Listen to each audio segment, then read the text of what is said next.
É o título bastante diferente, Engenharia da Criatividade. Eu sempre começo a falar, principalmente quando a gente fala de inovação e criatividade, o que é uma e o que é a outra. Então, porque tem muita confusão. Então, inovação, a própria palavra já indica, é uma ação, é resultado. Inovação é processo, e esse processo começa com a criatividade. Criatividade é uma habilidade inerente a qualquer ser humano. Presta atenção, é uma habilidade inerente a qualquer ser humano. Então, num processo de inovação, a criatividade é a primeira parte do processo. É ter ideia, é imaginar. Então, o que tem acontecido com a gente ultimamente? À medida que a gente vai crescendo e vamos nos desenvolvendo, nos interagindo dentro dos meios que a gente vive, empresas, nós vamos perdendo o vigor da nossa criatividade. Se vocês se lembrarem, crianças de 4 anos de idade têm um vigor de perguntas, de observação, de interesse, que de vez em quando nos amolam. Porque o que é isso? Para que é isso? O que eu vou fazer? E à medida que a gente vai crescendo, a gente vai perdendo esse vigor de desenvolver e buscar coisas novas. E, na verdade, quando a gente começa a falar de inovação, é esse vigor, é trazer de volta essa criança de 4, 5 anos de idade, de volta para dentro dos nossos ambientes corporativos. Nós saímos, o nosso processo de educação começa na jardim da infância. Esse ambiente lúdico, aberto, criativo, que todo mundo se diverte e usa a imaginação. Crianças não têm limite com a imaginação. Só para vocês terem uma ideia, hoje pesquisas nos dizem que crianças até 2 anos de idade acessam 98% desse potencial criativo. Depois dos 30 anos de idade, nós acessamos 2% do nosso potencial criativo. Nós, daquele ambiente, passamos para esse ambiente. E logo na sequência, passamos para esse ambiente. Então, é isso que vai acontecendo com o nosso poder criativo. Nós, criança, temos todo mundo uma descoberta, que é o que a gente tem de mais aguçado, é a descoberta do novo. E à medida que a gente vai entrando dentro dos meios que a gente estuda e trabalha, nós vamos cerceando toda a nossa capacidade criativa e acabamos entrando em ambientes como esses. E de repente, um belo dia, o CEO ou o presidente da empresa chega e nos pede para sermos inovadores. E aí, como é que eu vou trabalhar para ser inovador? Então, hoje, o que a gente tem trabalhado dentro das empresas e por que isso está cada vez mais consistentes? Pesquisas com gêmeos univitelinos e bivitelinos mostraram que 80 a 85% da capacidade, da inteligência das pessoas é genética. Porém, quando fizeram os testes com esse mesmo grupo de gêmeos, com relação à parte criativa, descobriram que de 25 a 30% somente era genético. Então, o que isso significa? Se somente 25 a 30% é genético, nós temos aí 65 a 70% de habilidade e possibilidade de recuperar aquilo que nós perdemos da nossa criança de 4 anos de idade. Ou seja, a criatividade ela pode ser uma competência a ser reaprendida dentro do nosso dia a dia. E é isso que as empresas precisam começar a observar, que criar métodos, criar processos dentro das empresas para que as pessoas voltem a acessar o seu potencial criativo e comecem de novo a terem esse poder de observação, de perguntar, de ver as coisas com olhares diferentes, que está relacionado com a criatividade. Então, o primeiro passo desse processo, e aí a gente vê pessoas como os grandes inovadores que a gente constantemente olha e pergunta, como é que o Steve Jobs, como é que o Jeff Bezos do Amazon, como é que esse pessoal cria? Então são pessoas que começam do questionamento do status quo, são pessoas que estão continuamente questionando aquilo que existe, enquanto a grande maioria de nós estamos conformados com aquilo que existe, principalmente dentro das empresas. Os processos que a gente cria, e aí vocês me desculpem, eu vi que a próxima palestra é de Lean Technology, de qualidade total. Quanto mais processo uma empresa cria, mais ela está cerceando a capacidade criativa das empresas. Então, esse é um grande desafio. Então, essa frustração que pessoas que não perderam aquele ser, aquela criança interna que tem dentro deles têm, é questionar o status quo. É perguntar por que aquilo está acontecendo daquela maneira. Por que isso é processado dessa forma? Por que eu tenho que fazer isso? E se fosse diferente? E de que outra maneira eu poderia fazer? Então, quando eu começo a questionar o status quo, eu começo a descobrir coisas que eu não tinha visto antes. Melancia quadrada. Então, quando que na nossa mente nós iríamos pensar que uma melancia pudesse ser quadrada, já que isso é uma obra da natureza, ser redonda? Então alguém foi lá, pôs um simples molde, muito simples, quadrado, numa melancia, ela ficou quadrada. Então é questionar aquilo que já existe. Outro exemplo é bancos. Desde que eu me conheço por gente, agora mais recentemente, nós temos banco 24 horas, mas o banco só podia abrir em horário comercial. Até que um dia alguém questionou, mas por que o banco só tem que abrir no horário comercial? Então, são perguntas dessa natureza que vão fazendo com que as coisas mudem.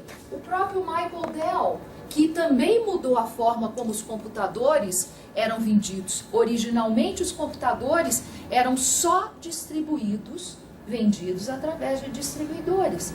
Um dia o Michael Dell falou, mas escuta, mas por que eu tenho que obedecer esse sistema? Por que eu não posso vender diretamente para o consumidor final? E foi em cima dessa pergunta, foi perguntando, questionando, por quê? E se eu fizesse diferente? E se eu entregasse o computador diretamente para o consumidor final? Quais seriam as implicações? O que mudaria? Qual seria esse novo modelo de negócio que eu deveria implantar? Custos que estão aderentes a esse novo modelo de negócio que eu precisaria rever. Então, questionar o status quo é o princípio de um processo de inovação. Ao longo desses 22 anos que eu trabalho nessa área, o ponto inicial de qualquer processo de inovação é algo que não está acontecendo, não está nos trazendo a resposta que a gente quer, ou é um desejo ou é uma frustração. E ela nos obriga a questionar aquilo que existe e a buscar alternativas. Esse é o início de um processo.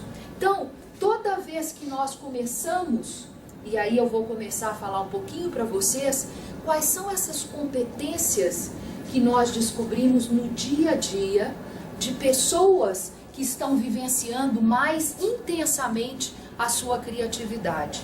Então, a primeira competência, e eu chamo competências de descoberta, que estão muito relacionadas com aquela criança de 4 ou 5 anos de idade, a primeira delas é o questionar. Vocês já notaram que a gente não pergunta? A gente não sabe perguntar, nós não fomos treinados a perguntar. Algum professor em escola primária ou secundária, ou que seja, entrega para um aluno uma tarefa e pede para ele trazer 5, 10 perguntas sobre aquela tarefa? Não, nós somos treinados a trazer respostas. Quando a gente é treinado a trazer respostas, eu vou trazer mais do mesmo, que é aquilo que eu conheço. Então eu não dou a capacidade, a possibilidade de trazer novos questionamentos, de olhar com novas perspectivas. Então, eu sempre insisto com os executivos que eu trabalho, que é essencial você começar a perceber no seu dia a dia qual é o seu coeficiente de perguntas e respostas. Se você está muito mais acostumado a responder ou se você está muito mais acostumado a perguntar. Então, por exemplo, o Michael Dell, todas as vezes que ele é questionado sobre comportamentos que ele tem, ele é um cara que roda o mundo inteiro nas suas filiais, visitando os vários níveis diferentes da organização, encontrando com pessoas diferentes e fazendo perguntas. E um funcionário do Michael Dell perguntou para ele, eu queria que o senhor já me enviasse com antecedência as perguntas que o senhor gostaria de fazer para a nossa equipe. Ele deu uma bela risada no telefone.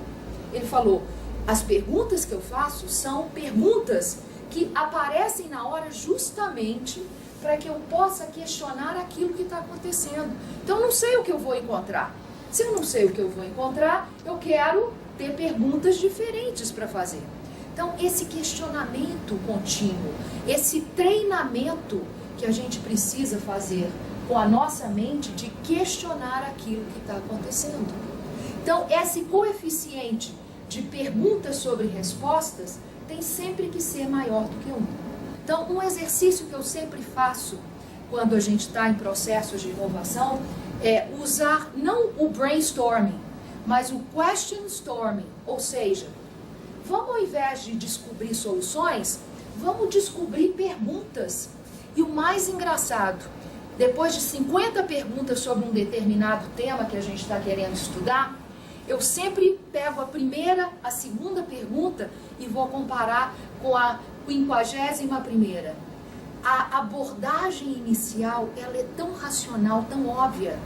E quando a gente pega as últimas perguntas, o foco da pergunta já é completamente diferente daquele inicial. Ou seja, se você quer ser criativo, se você quer descobrir coisas novas, você tem que perguntar de maneira diferente sobre uma determinada situação. Então, questionar é o início de um processo que a gente vai desenvolvendo competências. Então, sempre perguntar por quê, por que não, e se der certo, e se não der, por que que funciona, por que que não funciona, o que mais que eu poderia fazer, como isso está acontecendo, quando está acontecendo, qual é o modelo, quem é que está usando, quem não está usando. Então, continuamente trabalhar com esse questionamento sobre a situação. Observar é a segunda competência que a gente precisa trabalhar. Uma vez que você questionou, é fundamental você ir em loco para ver o que está acontecendo. É observar consumidores, é observar os seus fornecedores, observar a sua cadeia de valor, entender qual é a necessidade ou qual é a tarefa que não está sendo realizada, para você entender o que você pode trazer de novo. Se inovação é criar valor para o meio social, ela está intimamente ligada com você observar qual é a necessidade. Se você simplesmente perguntar para o seu consumidor qual é a necessidade dele, provavelmente ele não vai saber. Então, isso vem de uma capacidade que nós temos de desenvolver, que é observar, ter olhos muito mais aguçados para perceber coisas que não estão acontecendo adequadamente. Então, eu coloquei essa gravura porque o Rata Tata, de tanto observar as famílias indianas, que 5 ou 6 membros da família em cima de uma vespa, nas intempéries do tempo, andando pela Índia, ele observou que tinha um gap que precisava ser atendido. E aí ele criou o Nano, que é o carro mais barato do mundo, um pouquinho mais caro do que uma Vespa, que acomoda, protege, dá segurança e cria o invólucro adequado para proteger as famílias indianas. Mas para fazer isso, ele não simplesmente pegou um carro e tirou todas as peças e construiu um novo carro, como foi o caso da Ford, que queria entrar na Índia, pegou seu modelo mais barato, tirou todas as partes desnecessárias e desenvolveu um carro de $15 mil. Só que $15 mil para quem tem uma renda per capita de $800 por ano é inacessível. Então, quando o Rata Tata começou a observar esse fenômeno, eu tenho que criar, como eu posso criar um carro que proteja as famílias indianas e que custe no máximo $2.000 a $2.500. Olha, prestar atenção, ele questionou o status quo, observando as famílias indianas. E foi mudando toda a concepção de produção de um carro que ele desenvolveu o Nano Tata. Então, primeiro a gente questiona e depois a gente tem que observar, tá? Para ver se aquilo Terceira competência que eu chamo de descoberta, que nos volta de novo a criança de 4 anos, é conectar. Então, como é que eu quero resolver um problema se eu não vou buscar perspectivas diferentes? Se eu não vou entender o que está acontecendo? Então, eu preciso estar continuamente perguntando às pessoas que são diversas, diferentes da minha experiência, como é que elas estão enxergando o meu problema. Normalmente, a gente conecta com pessoas para se posicionar no mercado, arranjar um novo emprego ou fazer o social. Aqui, quando a gente está falando de inovação, eu faço isso intencionalmente. Eu vou buscar em outras pessoas que pensam diferente da maneira como eu penso, que tem uma diversidade de olhar problemas da maneira como eu olho, para buscar novas perspectivas sobre um determinado assunto. Então, a gente sabe que dentro desses grandes inovadores, isso é uma maneira quase que inconsciente deles buscarem novas fontes de informação, continuamente viajando, continuamente visitando novos lugares, indo a novas palestras, encontrando com pessoas não necessariamente da sua área, de outras áreas, para inclusive usar a interseção. A interseção é uma maneira que a gente trabalha dentro de processos de inovação, trazer perspectivas de indústrias não relacionadas, de eventos não relacionados, para que ele faça uma intersecção com o meu problema e eu crie uma analogia com uma perspectiva diferente, para olhar aquela situação com um olhar muito diferente. Então, todas as vezes que eu falo de conectar, eu estou sugerindo que a gente vá buscar novas pessoas, novos eventos, abra para que você consiga entender o problema de novas perspectivas. Grande parte das empresas não adotam isso.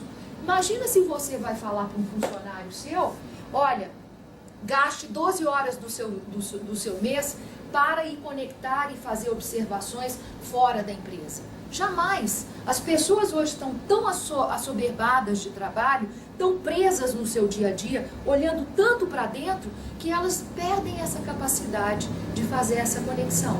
Mas é isso que empresas como o Procter & Gamble fazem. Os seus funcionários são quase que obrigados a usarem 12 horas ou 13 horas do seu mês, indo observar clientes, visitando novos fornecedores, conhecendo novas metodologias, para que essa competência de conexão, de conectividade e observação sejam trabalhadas. A última é o experimentar. Vocês já viram criança? Eu não sei se vocês têm filhos nessa faixa de 4, 5 anos, você dá um brinquedo novo para ele, dali a 2 dias ele está totalmente desmontado.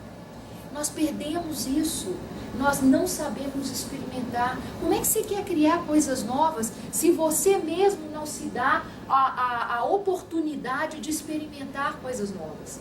Então, eu fui criada numa família de engenheiros. Então, na minha casa, e nós mulheres, nós todas somos engenheiras. Então, não existia ninguém para vir ajudar a trocar lâmpada, consertar liquidificador, ferro. Nós aprendemos desde criança a ter que desmontar objetos para aprender a remontar. E isso ficou guardado dentro de mim. Então, eu hoje vejo como é que as crianças são cerceadas, não conseguem desmontar, não conseguem fazer coisas novas, ou mesmo os brinquedos não levam as crianças a criarem novas perspectivas. Infelizmente, quando a gente chega dentro das empresas, que eu preciso experimentar coisas novas, eu perdi essa capacidade. Então, as empresas precisam começar a inserir dentro do seu ambiente trazer de volta a experimentação, criar coisas novas. Crie um limite, porque todas as vezes que eu falo isso, tem sempre alguém que fala, mas eu não tenho budget, ou isso custa muito caro. Não custa caro. Nós fazemos uma série de experimentos dentro das salas de aula ou dentro dos processos que a gente faz com muito pouco dinheiro. Porque experimentar pode ser desenho, pode ser com artefatos de brinquedo, pode ser hoje com as câmeras digitais que você filma. O importante é criar aquela perspectiva de resultado. Então a experimentação está ligada à tentativa e erro. Nós estamos muito habituados em trabalhar com processos que são muito bem planejados, porque eu sei aonde eu quero chegar. Quando eu falo de inovação, eu não sei aonde eu vou chegar. Eu preciso experimentar. E eu preciso experimentar por partes, por pequenos pedacinhos. Então eu experimento, faço um pedacinho daquele projeto, faço um protótipo, vejo o que deu certo, o que não deu, aprendo com aquele erro e crio um novo protótipo, é um novo pedacinho. Faço de novo o mesmo processo, experimento, testo, aprendo e passo para o próximo processo. Então todo um processo de inovação, que eu não sei aonde eu vou chegar, que tecnologias eu vou usar, como é que ele vai funcionar na prática, qual é a reação do meu consumidor, eu tenho que fazer igual o Jack Stripador, por partes. Eu faço pequenas partes, testo, aprendo e volto para o processo para aprender. Então é uma maneira completamente nova, porque eu uso muito menos planejamento, muito mais ação, muito mais pedacinhos por menos custo. Então o lema do processo, quando eu estou experimentando, é: faça mais, erre mais rápido, por menor custo possível. Ou seja, quanto mais eu testar, errar e aprender por um custo muito pequeno, melhor são as minhas chances de inovar. Então, só o último que nós temos como capacidade é uma capacidade de pensamento cognitivo de associar. Ou seja, quando você tem todas essas competências de descobertas arraigadas, vivendo livremente da sua cabeça, o nosso cérebro, com a nossa capacidade cognitiva, faz conexões diferentes. E essas conexões diferentes, essa capacidade de associar conhecimentos diferentes, é que nos traz o pensamento criativo ou a inovação. Então, por exemplo, o Steve Jobs foi um cara que não completou a universidade. Ele simplesmente desistiu. Só que ao invés de desistir completamente, ele ia à universidade, que é o Reed College, e ia para lá aprender caligrafia. Só que essa caligrafia serviu para ele, no futuro, para montar a editoração eletrônica do seu Macintosh. Então foi através esse pensamento associativo é que trouxe para ele a capacidade no futuro de gerar um novo produto. Ele tem outro caso, por exemplo, ele foi morar 2 anos, 1 ano e pouco, 2 anos na Índia. Ele era vegetariano e era um adepto da yoga, da meditação, então acostumado ao silêncio. Quando ele estava trabalhando no seu Apple II, a ventoinha do Apple II fazia um barulho e aquilo começou a incomodar o Steve Jobs. Incomodar, status quo, questionou: por que eu tenho que ter um computador que faça barulho se eu não aguento esse computador? Então, como criar um novo computador com uma nova fonte de energia que não use a ventoinha? E ele foi atrás. Ele descobriu um cara que era do ex-Atari. Ele, junto com esse cara, desenvolveu uma nova fonte de energia e essa nova fonte possibilitou ele fazer um computador muito mais silencioso e muito menor do que existiam no mercado. Então, foi essa capacidade associativa dele, de um conhecimento que existiu dentro, que ele já teve muito antes na vida pregressa, é que nesse momento de concepção de uma ideia, faz as intersecções, que eu chamo das intersecções, e cria coisas novas. Então, essa capacidade cognitiva, ela está associada com conhecimentos que eu tenho da minha vida pregressa. Então, quanto mais você se expor, quanto mais você conhecer, quanto mais você tiver diversidade no seu cérebro, maior a sua chance de desenvolver novas ideias. E eu pus essa figura só para vocês saberem, porque ela remete à família Médici da Itália. Então, o Renascimento italiano foi fruto desse pensamento associativo. Então, os Médicis, banqueiros ricos, eles investiram para trazer atores, pintores, escultores de toda a Europa, concentrados na região de Florença, e essa junção de vários tipos de artes diferentes é que possibilitou o renascimento das artes naquela região. E assim do mesmo, com esse mesmo pensamento, nós temos hoje o Vale do Silício, outras regiões que têm o mesmo princípio.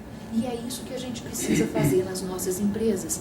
Quando a gente pensa na nossa empresa, se vocês forem olhar, o perfil das pessoas que trabalham na nossa empresa são muito parecidos. Por quê? Eu tendo a contratar pessoas com o meu mesmo perfil.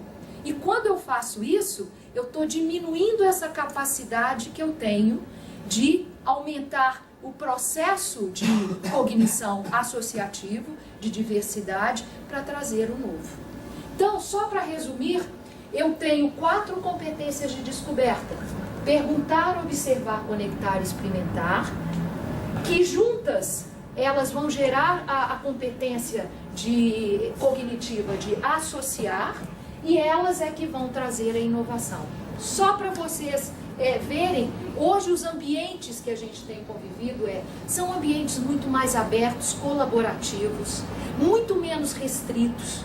E a minha sugestão é, desenvolvam não só as competências de descoberta dentro das empresas, mas aprendam que o habitat, o contexto, ele diz pra gente qual é a história da empresa.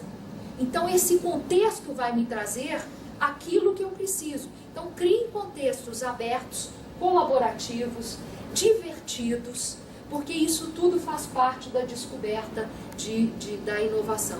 Então, quanto maior a colaboração entre os times, quanto maior for a informalidade, quanto maior for a permissividade dessa troca dentro dos setores, quanto mais aberto, flexível forem os ambientes, isso daqui por sinal é o Facebook, maior vai ser o processo que vocês vão conseguir. Não quer dizer que vocês tenham que desenvolver empresas assim, mas tem que perceber que colaboração, diversidade, informalidade, troca, flexibilidade, competências de descoberta, a amplitude para que as pessoas usem o seu potencial criativo, ampliar as fronteiras da empresa, não só intelectuais, mas físicas. Dê tempo para as pessoas pesquisarem, buscarem, observarem, fazerem trocas de ideias.